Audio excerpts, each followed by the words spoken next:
So I don't usually do voiceovers, but I'm gonna try something new. So this is probably gonna be like a super scuffed explanation of how I do custom makeup, but I'm just gonna try and run you through my thought process.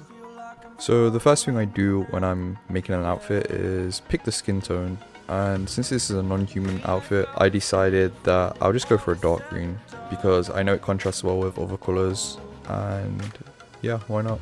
The next thing I do is usually pick the contour that I'm going to use, at least when it comes to non-human outfits. So the main one I use is the really detailed one that you can see me using here. It is so good for adding detail. It adds a lot of depth, but you have to make sure you get the color of it right. If you do it too dark, as you can see, it takes away all the detail. It makes it completely black. But if you do it too light, it stands out from the face too much, and it looks kind of detached from the rest of the outfit. This is something that I used to do all the time. Like, I can go back and I'll see screenshots of me using a completely different color face to the rest of the outfit, and you notice it a lot. But for me back then, I was like, oh my god, this looks so good. Like, you know what I mean? I couldn't notice it. I guess I got used to seeing the color too much that I wasn't putting it with the rest of the outfit because I was making the face completely different. But I think that's something that people often forget to do. They often forget that the face kind of ties the outfit together. So for me, what I do is when I'm thinking of the color scheme of an outfit, I will always put it in the face because it makes it more coherent. It makes it kind of like stick together. You can tell that it's a put together outfit if the face matches the rest. So I always talk about like color balance and balancing colors in the rest of my tutorials, which is something I do believe can kind of start in the face. So for me, I won't do chunks of the same color makeup in one area. I'll do like contrasting colors, accent colors around the face and spread it out because I know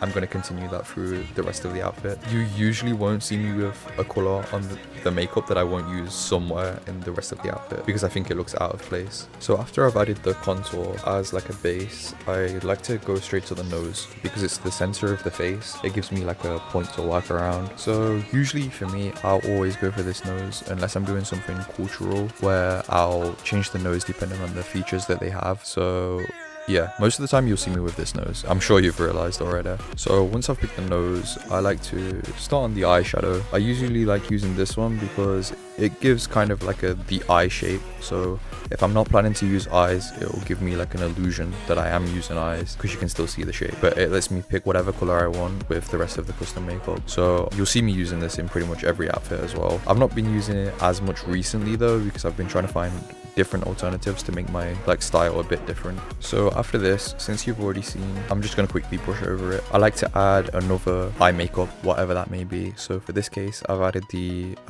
petals. I really like the colors you can choose with them. It makes kind of like a sharp look around the edges, and this is really good for non-human outfits. So after that, I'll decide on another detail that I want on the face. So for this case, I decided for these dots. And I know some people won't know where to find them, but if you go to the male section, they'll be there. They're only in the male section for some reason. Yeah, I like adding them. I think they can make a really wide variety of looks. You can make them look like flower seeds. You can make them look like weird spots. You can make them look really disgusting. You can make them look like anything really. So it just adds detail. After this, I like to add one last detail. And for me, for this face, I decided vitiligo would be a good idea. With vitiligo, I think if you make it too dark, it stands out in a bad way. It just goes black. Like after a certain point, it's just black.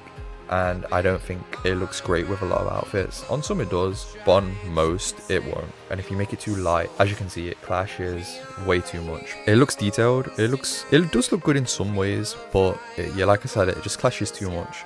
So for me, I like it to be around the base skin tone. So that's kind of like a base for me. I'll go to where I think the skin tone may be and make it either slightly lighter or slightly darker. For this case, I went slightly darker, and I think it adds just the right amount of depth and detail to the face without taking away from it, like without clashing completely. So I think it looks good like this. I know for this video I've been like yapping way too much and it completely doesn't match up with what you're seeing, but I wanted to take this time to actually explain everything in detail and try and tell you why I do things and why I don't do things. So yeah, I just want to let you know.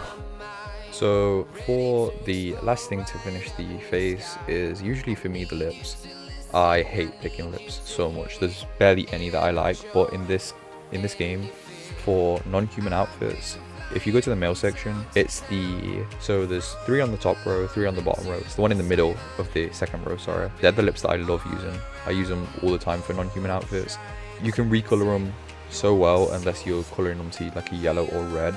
You can make them like really glossy and shine, but also have the pretty much exact right color that you need. So they work so well.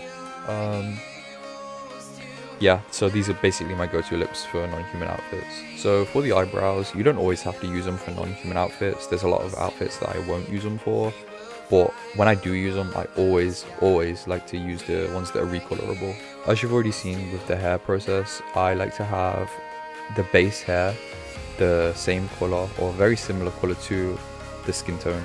I don't ever use hex codes. I like to try and color match, but leave a very slight difference just because it adds more depth and detail.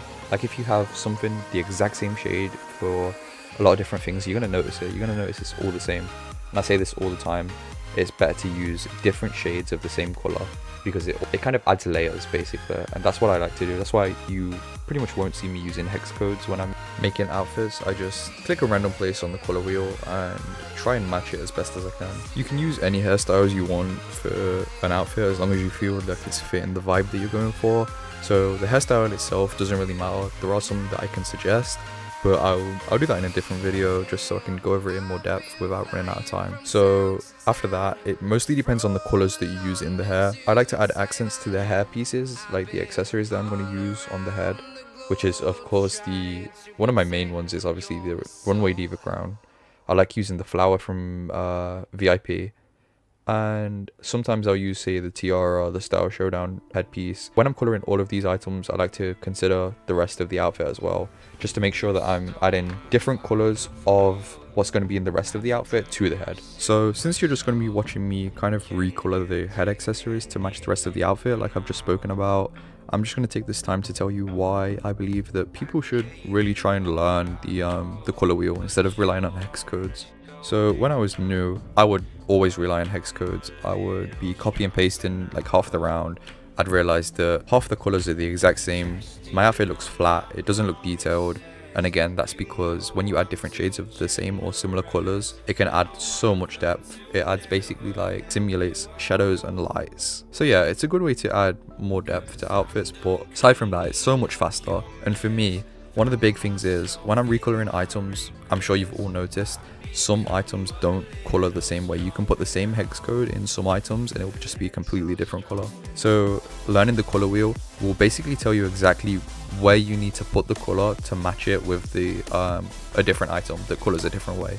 And for me, it makes it so easy. Like I don't struggle with that anymore just because I've used it so much. I kind of know where any shade is that I need to use, and it just takes me like a couple of seconds to figure out. Really, it's no big deal. I don't have to go and like find a whole different hex code for this different item to make it match a different one. I think that's one of the benefits of learning the color wheel. Well, I get a lot of requests asking for hex codes whenever I make a tutorial, but I try and always emphasize I don't mind giving hex codes, but I'm trying to help you learn how to make better faces rather than just copy the face that I'm making, which you can do that. That's completely fine. But yeah, I'm just trying to really help you, I guess, so you can make faces on your own instead of relying on the tutorials. Since this video is already like almost 11 minutes, I'm just gonna wrap it up here, and I will upload a separate human tutorial tomorrow. I'm gonna include a realistic face and just a normal human face that I would use, and kind of how to basically recreate a realistic looking face, because I think there's techniques that I use that people probably wouldn't think about too much. So yeah, I hope this video helps you understand my thought process a little bit at least. I tried something new with the voiceover, but